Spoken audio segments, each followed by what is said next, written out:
Sculptris Pro is one of the most powerful features in ZBrush when it comes to concepting. It has overlapping use cases with Dynamesh, but it is also very much a standalone feature. Let me show you real quick what Sculptris Pro is actually doing. If we go up here, we have a nice friendly Sculptris Pro button. We can also find this under Stroke and Sculptris Pro, and this does the same thing. What this is doing is this. When we start a stroke, it's creating topology automatically for us. When it comes to Dynamesh, it's not creating automatically. We have to actually enable Dynamesh. But with Sculptris Pro, it just creates topology wherever we are sculpting. This is one of the coolest areas when it comes to the snake hook brush, because you can just create all these crazy shapes right away. So how does this actually work?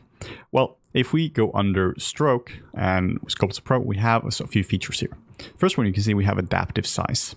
If you go into the standard brush now, BST, we can now, it works with standard brush and all sorts of brushes. If we just do a regular stroke now, you can see that we get a certain density, and you can see that this keeps increasing up here. The polycups keeps increasing. So let's do a stroke comparison where we do a stroke here and pretty dense. And what if we were to now set this brush size down? You can see it's even denser. Even further down, you can see it's even denser, and the polygon just keeps increasing. This means that how many polygons you get is dependent on your brush size. So if we were to disable this, and then we do a stroke, and small strokes, and even smaller stroke, you can see there is no difference between these strokes whatsoever. This is really handy as well, because now at least you know how big the stroke is going to be, or how many polygons are going to be generated from this. I prefer to keep this on, just because now I can go in a certain place and I can really just sculpt this up. And if you want this to be more or less polygons, then you can just keep increasing, decreasing your brush size. You can also see we have a subdivide rate and an undivide rate. So just to keep this easy, let's disable adaptive size for now, and let's go to an area like back here. And let's try to just do a regular stroke. And you can now see that we barely get any polygons whatsoever. So this is where it gets a bit confusing. The terms are a bit confusing here because it's subdivide size and undivide ratio. This should really just be called increasing resolution. So if we set this down now we get more polygons. You can see here now that we set the number even lower, we get even more polygons. Why is this so? Why do we get more polygons? We set this down, we get more polygons, we set the Dynamesh resolution up and subdivision and all that. Well, because it's the size, it's more the size of the polygon. So how big is the polygon going to be when created? Well, it's going to be this big. So a lower number means lower sizes of polygons, which means you need more of them. So let's set this back to 1. Then we also have the undivide ratio. This happens when you hold on the shift key. Now you hold on the shift key, now you're smoothing this out.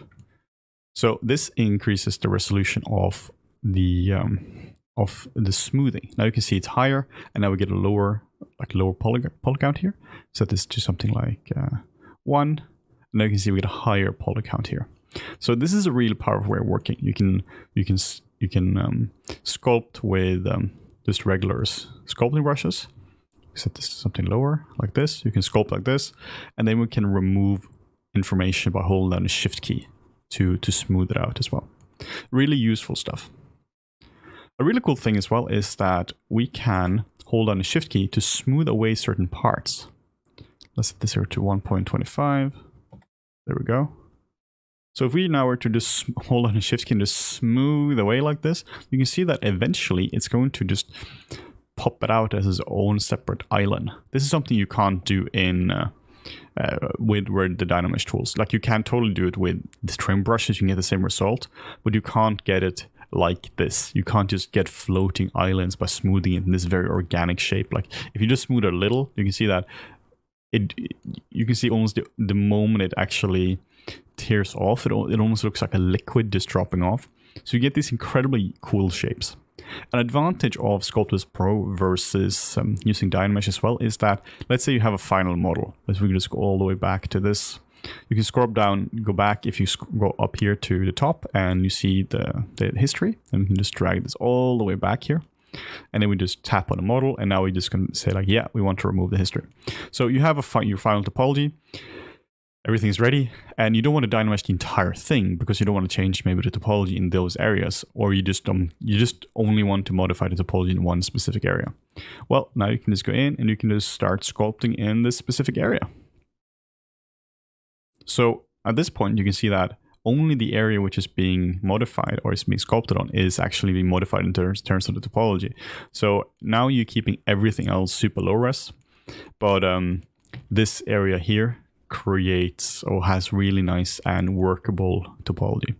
You can see though that it triangulates it to death. So you might get artifacts. You can see here that you get really nasty artifacts when it comes to it. It looks like it's very faceted and all that. So this is a case where oftentimes after I've been doing Sculptris Pro, then I will go down, I will go to Tool, Geometry, and Dynamesh, and then I'll do Dynamesh on top of it as well.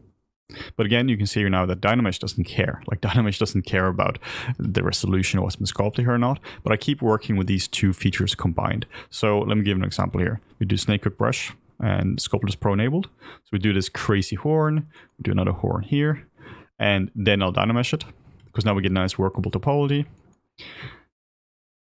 And then you can just keep working with this.